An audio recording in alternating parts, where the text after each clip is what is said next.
할렐루야. 오늘 하나님의 말씀은 다니엘서 11장 20절에서 35절까지의 말씀입니다. 32절과 35절을 봉독하겠습니다. 그가 또 언약을 배반하고 악행하는 자를 속임수로 타락시킬 것이나 오직 자기의 하나님을 아는 백성은 강하여 용맹을 떨치리라. 또 그들 중 지혜로운 자 몇 사람이 몰락하여 무리 중에서 연단을 받아 정결하게 되며 희게 되어 마지막 때까지 이르게 하리니 이는 아직 정한 기간이 남았음이라. 아멘. 오늘 본문 말씀을 보면 성도들이 치르는 영적인 전쟁 그리고 세상의 악행들을 보여줍니다. 본문을 보면 세상에 많은 부정적인 단어들이 거의 동원이 되고 있습니다. 망함, 반역, 악행, 속임수, 약속을 어기는 것, 칼로 죽이는 것, 불길에 휩싸이는 것, 거짓, 분풀이, 하나님을 거역하는 것, 하나님의 백성을 박해하는 것, 노략, 탈취, 계략, 죽음, 음흉한 꾀, 이런 단어들입니다. 그런데 우리가 사는 세상에도 이런 단어들이 난무하고 있습니다. 이런 단어들로 꽉 찬 세상이기도 합니다. 이런 악한 세상 속에 사는 우리가 사탄의 계략에 속아서는 안 됩니다. 이미 많은 사람들이 사탄의 계략에 속아 넘어가서 하나님 편이 아니라 사탄과 악한 자들의 편에 섰습니다. 본문에서도 보면 많은 유대인들이 핍박과 만행 속에서 사탄의 계교에 넘어갑니다. 그리고 신앙을 포기했습니다. 어떤 사람들은 핍박하는 사람들의 편에 들어가기도 했습니다. 그렇지만 끝까지 저항하고 신앙을 고수한 사람들도 있었습니다. 오늘 본문에 보니까 이런 사람들을 32절에 오직 자기의 하나님을 아는 백성들이라고 말합니다. 하나님을 아는 백성이 악한 세상 속에서 이들은 굳게 씁니다. 용감하게 행동합니다. 세상보다 크신 하나님을 알고 있기 때문에 두려운 것이 없습니다. 본문에 예언된 악한 자들은 역사 속에 실제로 나왔습니다.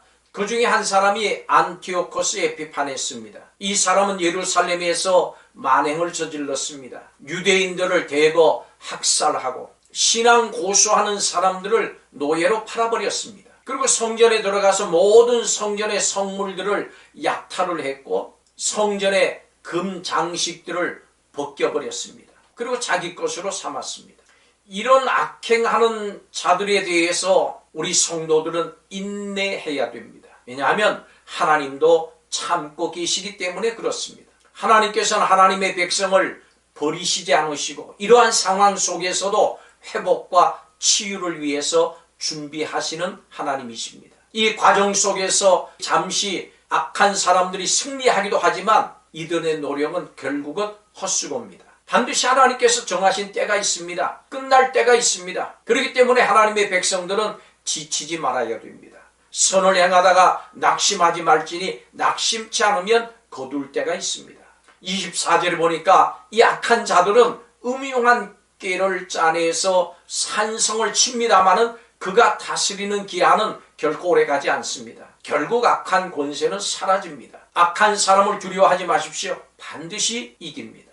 이것을 다니엘에게 보여주신 이유가 무엇입니까? 성경에 기록한 이유가 무엇입니까? 하나님의 백성들이 위기를 이길 수 있도록 하시기 위함입니다. 우리가 이길 수 있도록 하시기 위함입니다. 하나님을 믿고 충성하십시오. 험한 세상이지만 믿음을 지키십시오. 시련을 우리에게 허락하시는 이유는 고통스럽지만 더 정결한 존재로, 더 굳건한 믿음의 사람으로 우리를 빚으시기 위한 것입니다. 예수님께서 유대 관원들에게 잡히시니까 베드로는 3번이나 예수님을 모르는 사람이라고 부인을 했습니다.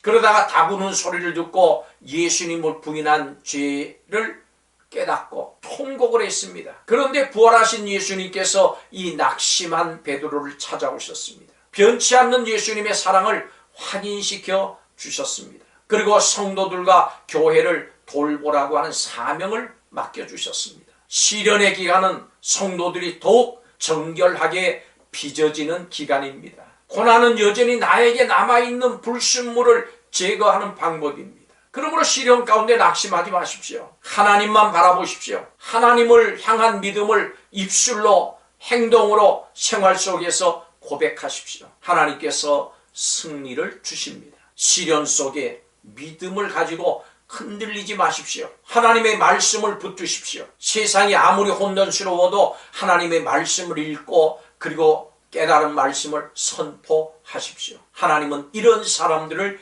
귀하게 여기십니다. 이런 사람들끼리 교제하십시오. 함께 격려하고 위로하십시오. 악한 세상 속에서 하나님의 도우심과 승리를 믿으시기 바랍니다. 인내하십시오. 소망을 가지십시오. 하나님의 목적은 반드시 이루어지는 것입니다. 기도하겠습니다. 하나님의 은혜를 감사드립니다. 우리 온 성도들이 시련과 환난 가운데에서도 하나님을 믿고 흔들리지 아니하며 인내하면서 소망을 가지고 이 땅을 살게 하시고 시련 속에 승리하는 역사, 정금같이 빚어지는 역사가 일어나게 하여 주시옵소서. 오늘도 우리를 돌보시고 우리의 회복과 우리의 하나님 앞에서의 승리를 준비하고 계시는 줄로 믿습니다. 감사드리며 예수님의 이름으로 기도하옵나이다. 아멘.